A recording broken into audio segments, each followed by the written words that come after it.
March 15, 1987. The afternoon sunlight filtered through the dusty windows of Schmitt Music Center on Grand Avenue in St. Paul, Minnesota, casting long shadows across the rows of keyboards, guitars, and amplifiers that filled the cramped but well-stocked music store. It was the kind of neighborhood music shop that had served local musicians for decades, where high school students came to buy their first guitars, church organists searched for replacement parts, and weekend warriors browsed for equipment upgrades they couldn't quite afford. Behind the main counter, 23-year-old store employee Kevin Matthews was having what he assumed would be a typical Tuesday afternoon: slow sales, routine inventory work, and the occasional customer needing strings or drumsticks. But when a slightly built man in a purple jacket walked quietly into the store and began examining a vintage Fender Rhodes electric piano in the corner, Kevin had no idea he was about to witness one of the most extraordinary musical demonstrations of his life, or that his well-intentioned attempt to offer helpful instruction would lead to a moment of such profound humility and awe that it would fundamentally change his understanding of musical mastery and the dangers of making assumptions about people based on their appearance. What happened over the next 20 minutes when Kevin confidently approached the mysterious customer to correct his improper playing technique would become legendary among Twin Cities musicians, a story that perfectly captured both Prince's incredible musical abilities and his gracious response to being underestimated by someone who had no idea they were offering advice to one of the most accomplished musicians in the world. If you want to discover the moments when Prince's quiet mastery turned everyday encounters into unforgettable lessons about humility and the true nature of musical genius, please subscribe to our channel and turn on notifications. What you're about to witness proves that extraordinary talent often hides in the most unexpected places, and that the greatest artists respond to doubt not with arrogance, but with demonstrations that speak louder than words. Schmitt Music Center had been a fixture in the Twin Cities music scene since 1896. Serving generations of Minnesota musicians with quality instruments, reliable repairs, and knowledgeable advice. The Grand Avenue location where Kevin Matthews worked was smaller than the company's flagship store, but it had developed a reputation as a place where serious musicians could find both vintage instruments and honest guidance from staff members who understood music. Kevin had been working at Schmitt Music for just over a year, having landed the job after graduating from the University of Minnesota with a music education degree. He was a competent pianist with solid theoretical knowledge and teaching experience, and he genuinely enjoyed helping customers discover instruments and techniques that could improve their abilities. Kevin took pride in his ability to spot technical problems and offer constructive suggestions. The store's clientele ranged from beginners needing basic guidance to professional musicians looking for specific equipment. Kevin had learned to quickly assess customers, skill levels, and adjust his approach accordingly, offering detailed explanations to novices while providing technical information to experienced players. That Tuesday afternoon had been particularly quiet when Kevin noticed the man in the purple jacket enter and begin examining various keyboards with careful attention that suggested serious musical knowledge. The customer was smaller in stature than most musicians who frequented the store, and his quiet demeanor didn't immediately suggest the kind of professional expertise Kevin associated with the area's most accomplished players.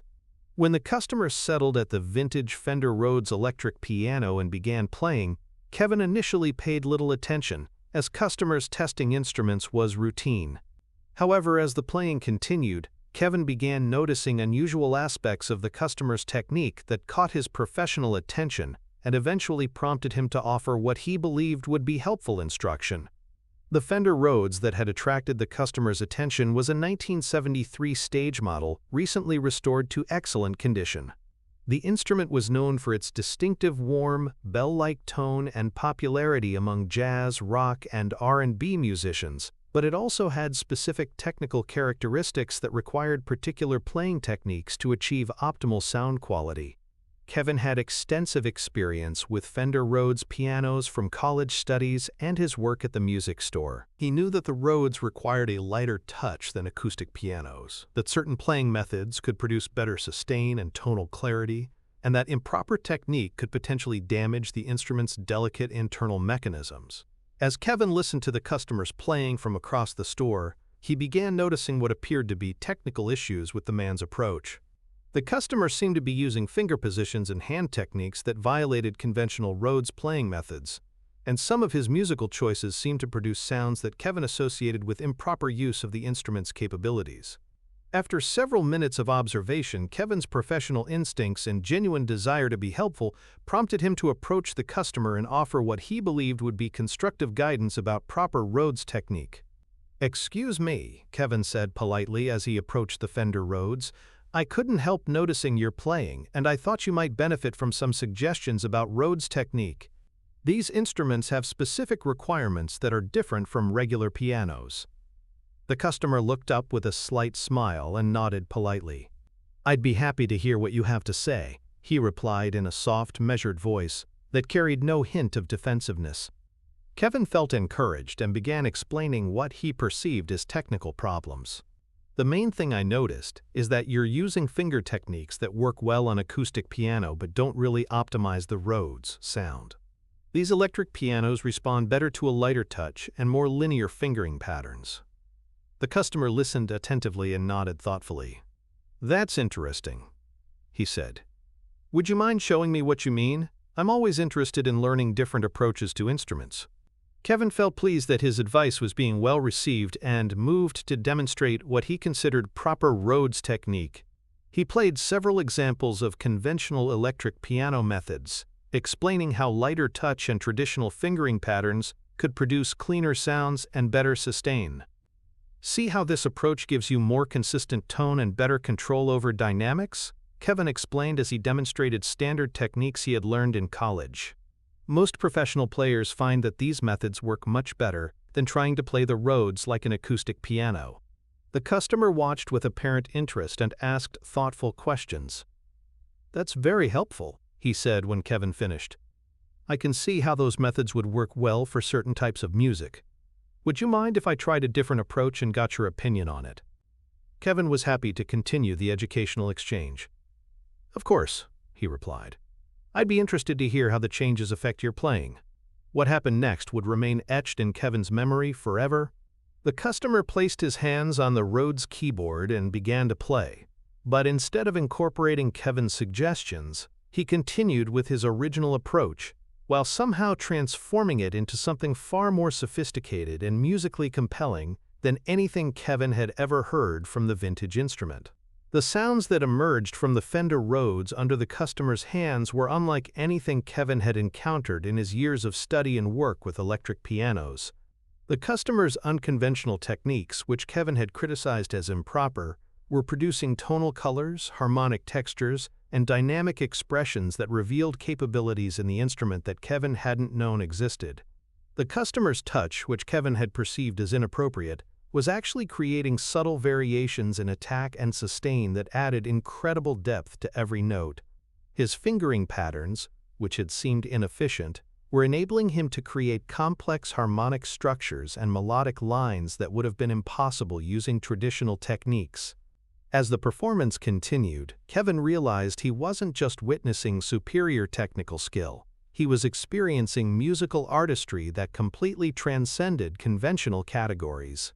The customer wasn't playing the Rhodes incorrectly. He was playing it at a level of sophistication Kevin had never encountered. The music itself was extraordinary, complex, emotionally powerful, and stylistically innovative in ways that combined elements from jazz, classical, R&B, and contemporary popular music into something entirely unique. Kevin found himself completely absorbed, forgetting his role as instructor and becoming simply a listener experiencing something remarkable. After about 10 minutes of playing that showcased not only technical mastery but genuine compositional creativity, the customer brought his impromptu performance to a gentle conclusion and looked up at Kevin with the same quiet smile. "Thank you for the suggestions," the customer said politely. "I appreciate you taking the time to share your knowledge about the instrument." Kevin stood speechless for several moments, trying to process what he had just experienced. He realized that his well-intentioned advice had been offered to someone whose musical abilities far exceeded his own, and that his assessment had been based on limited understanding of what was actually possible on the instrument. I apologize," Kevin finally managed to say. "I think I completely misunderstood what you were doing. That was incredible. Where did you learn to play like that?" The customer's response was characteristically modest. "I've been playing for a while," he said simply, "and I appreciate your interest in helping." It's always valuable to hear different perspectives on technique. Before we reveal the moment when Kevin discovered exactly who he had been trying to teach, I want to ask you something. When have you realized that your understanding of something was much more limited than you initially thought? How did that humbling experience change your approach to offering advice to others? Share your thoughts in the comments below. At this point, another customer who had been browsing approached the Rhodes area, drawn by the extraordinary music. "Excuse me," the second customer said to the man at the keyboard, "but I have to ask, are you Prince?" Kevin felt his face flush with embarrassment as he suddenly understood who he had been attempting to instruct. Prince Rogers Nelson, one of the most accomplished musicians in the world, had been graciously accepting advice about keyboard technique from a recent college graduate. Prince smiled and nodded, then turned back to Kevin with the same gentle expression. "You work here?" Prince asked Kevin, who nodded silently, still processing the reality. "You seem to really care about music and about helping people get the most out of their instruments," Prince continued. "That's valuable. Don't let this change that impulse to be helpful." Kevin found his voice enough to apologize more thoroughly. "I'm so sorry. I had no idea who you were, and I can't believe I was trying to teach you how to play keyboards." Prince's response demonstrated the grace that characterized his interactions throughout his career. "Don't apologize," he said. "You saw something you thought could be improved, and you took the time to try to help. That comes from a good place. The fact that you were wrong this time doesn't mean you should stop trying to help people." This response not only put Kevin at ease, but provided him with a profound lesson about handling situations where expertise and assumptions collide. Prince could easily have been offended when offered unsolicited instruction, but instead he had listened respectfully and responded with encouragement rather than criticism. "Besides," Prince added with a slight grin, "you weren't entirely wrong about some of those techniques. They do work well for certain types of music. I just happen to prefer a different approach for what I was doing today." The conversation continued for several more minutes, with Prince asking Kevin about his musical background, his work at the store, and his goals as a musician and educator. Prince was genuinely interested in his responses, and surprisingly encouraging about his aspirations. "The most important thing," Prince told Kevin, "is to keep your ears open and never assume you've learned everything there is to know about music. I've been playing for years, and I still discover new things about instruments and techniques all the time. The curiosity that made you want to help me today, that's what you need to keep developing." Before leaving, Prince spent nearly an hour examining various instruments and discussing their characteristics with Kevin, turning what had begun as an embarrassing mistake into an invaluable learning experience. Prince's knowledge was encyclopedic, but he shared it in a way that was educational rather than intimidating. When Prince finally prepared to leave, he thanked Kevin for the interaction and encouraged him to continue pursuing his musical interests. "You've got good instincts," Prince told him. "Just remember that there are many different ways to approach any instrument, and the right technique is usually the one that gets you the sound you're looking for." The impact of this encounter on Kevin Matthews was profound and lasting.